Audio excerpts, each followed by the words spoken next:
Have you seen it? The new memorial to our Mary Anne, right here, next to the one to her sister Emily.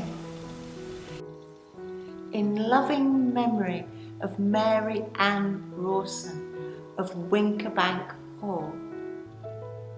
But I remember her as a warrior, a fighter to the end of her days.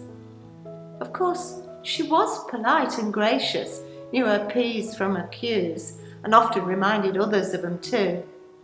But she had a warrior soul, like Boadicea. Unique she was, and special too, a special woman at a special time. She could organise, inspire, stand up to any man. And she knew suffering. She lost her young husband after 1 year married. Then her own dear daughter Lizzie died, just 34. But still Mary Anne, she carried on, and I will miss her. She'd been the mistress for over 50 years. I've seen some changes. I started out as a kitchen maid working for Mr. and Mrs. Reed in Attercliffe, when Mary Anne and all the other little Reeds, there were 7 of them in all, were cutting their teeth, and me too. But I knew how to curtsy and converse more than I do, so I was promoted to parlour maid. And then I really saw what went on in the Reed household. Nonconformists. I didn't know the meaning of the word. Mr. Reed would lead the family in godly worship and Bible ways. He'd responsibility for saving everyone's souls, mine included. So I always looked sharp to bow my head and sing up during the psalms. But don't mistake me, I felt honoured to serve them. And on Sundays, the whole household would sing our souls out at the Zion Chapel, next to the beautiful graveyard, where we hoped one day we'd plant our old bones.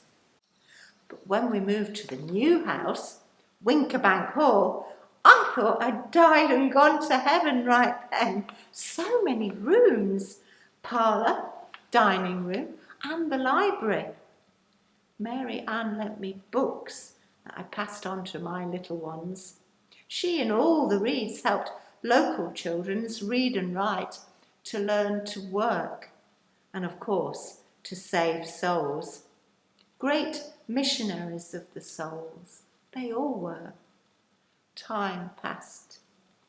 Mary Anne left us to live with her new husband in Nottingham, but then tragedy came straight back the year following, him dead of TB, and she with a tiny baby in her arms. But it was lovely to have a baby in the hall then, little Lizzie. But Mary Anne didn't mope, at least not in public. I'd see her candle still burning long into the night, whether through sadness or pressing work to finish. Who knew? Wincobank Hall got a reputation, the kind of reputation that clings to a beacon of hope and love and charity. I saw it all the changes. First, the stables and the laundry into a Sunday school. I had to find somewhere different to wash the linen, but hey-ho, the Lord provideth, and we managed. You see, education wasn't free in those days, but Sunday school, teaching the basics and the Bible, was free. So folks flocked to it.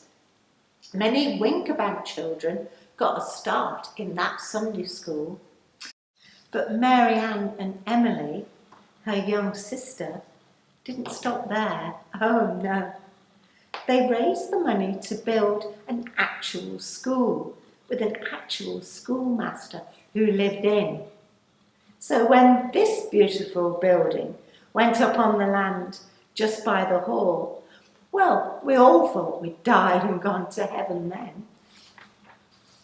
My young uns attended. Wincobank children could go when they could sit still, Mine could. The other area's children had to be 6, all spick and span in their uniform, a joy to behold. Strict orders, no curls or frills or other finery about the face. 2pence a day and 2pence for their copybook. It wasn't free, but nowhere was, and charity was hard come by, and much less cost than damage to their clothes, idling about, causing mischief. The things I saw, waiting table. In the thick of it I was. If I'd been born a different class, my mother not left with 12 to clothe and feed, I could have had a different life. I'd have been at that table, sat with those ladies of the Anti-Slavery Association, when Mr. William Wilberforce and then Mr.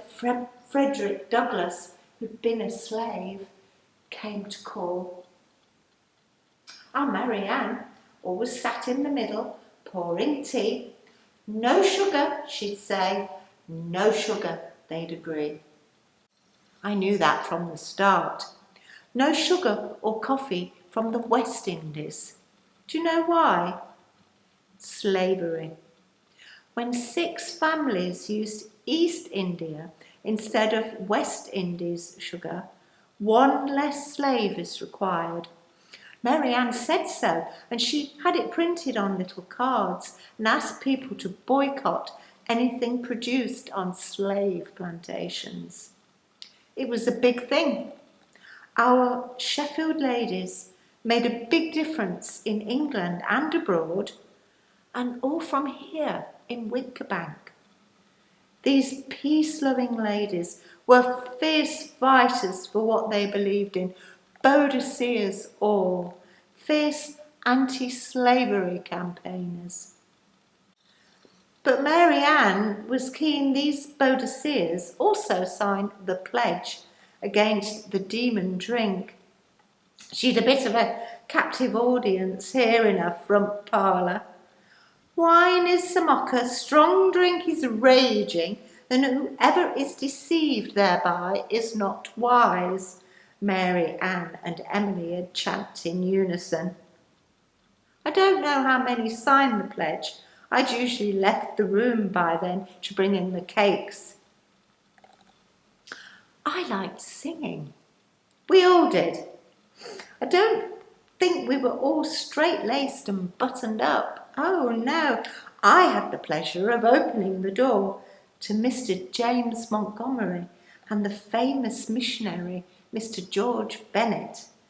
They led the prayers and songs. And we played games, chess, draughts, fox and geese, and woe betides anybody who mentioned the word bet, even in jest. They'd have to stand in the corner and repeat aloud, smoking, feasting, fretting, brandy and beer and betting will kill the strongest man alive, but water, air and diet, domestic peace and quiet will make the weakest man to thrive. How strict, but how sensible. Strange to some, Mary Anne had her doubts about women getting the vote. That Anne Knight, her for women's franchise, came to tea, but she didn't get Mary Anne's vote. They were all on the same side, really.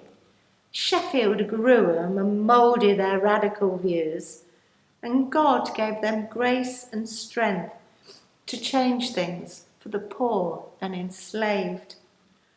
Right to the end, Mary Anne kept going, and they carried her into the chapel here at Wincobank on a sedan chair when she found it hard to walk. Her life seemed very quiet, but I think she had an explorer's heart and soul. Like one of those women who hitch up their skirts and leg up on a donkey and go to find people in trouble and chains and set them free. Only she did it from her parlour table. In her last days, She was writing letters asking for money to help people halfway round the earth. And then she'd put down her pen, struggle over to the schoolhouse to hear the scholars recite their 12 times table and the Lord's Prayer, her favourite. So we'll thank Mary Anne, her sister Emily, Mr. and Mrs. Reed for all they've done for us. This well-to-do couple put God and human welfare before pleasure. Their children grew up to want to save souls and to help every good cause. So, as Mary Anne has been laid to rest in Zion Cemetery, next to the Zion Chapel she and her family loved so much, we say, rest in peace, Mary Anne. We cherish your memory, your fighting spirit, and your beautiful soul.